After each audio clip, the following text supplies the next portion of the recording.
Sejarah panjang Nusantara tidak hanya tentang kejayaan.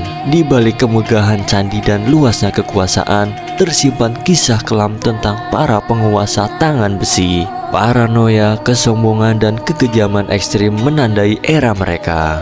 Bagaimana dengan penguasa di era sekarang ini? Dan inilah 5 penguasa yang dianggap paling kejam dalam sejarah kerajaan Indonesia. Nomor 5, Sultan Iskandar Muda dari Kesultanan Aceh. Meskipun membawa Aceh ke puncak kejayaan, Iskandar Muda memerintah dengan disiplin baja yang mengerikan. Hukuman mutilasi hingga dihancurkan gajah adalah hal biasa bagi yang gagal dalam tugas. Tragedi terbesarnya, ia memerintahkan hukuman mati terhadap putra mahkotanya sendiri demi menegakkan hukum tanpa pandang bulu, bahkan kepada darah dagingnya. Nomor 4, Ken Arok dari Kerajaan Singasari. Pendiri Singasari ini adalah perwujudan ambisi yang dibangun di atas pengkhianatan.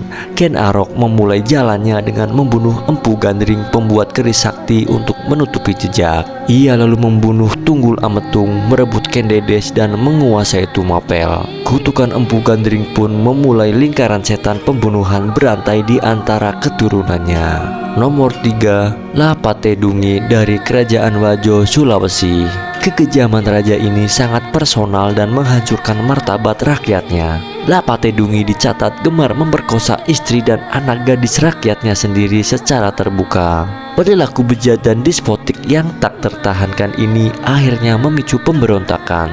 Rakyat Wajo bersatu untuk memecat, mengusir, dan akhirnya membunuh raja yang paling mereka benci ini. Nomor 2, Kertajaya dari Kerajaan Kediri.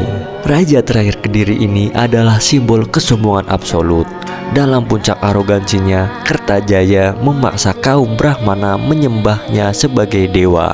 Mereka yang menolak disiksa dengan kejam, termasuk didudukan di atas ombak paku. Kekejaman ini menyebabkan para Brahmana meminta bantuan Ken Arok yang akhirnya meruntuhkan tahta Kertajaya.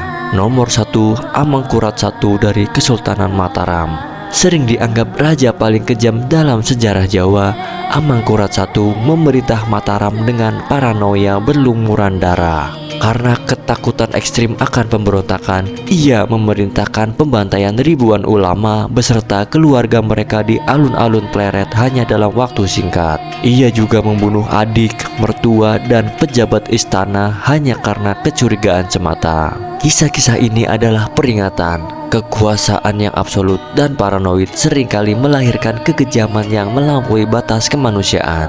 Menurutmu bagaimana dengan penguasa di era sekarang ini? Tulis di komentar dan follow untuk cerita Nusantara lainnya.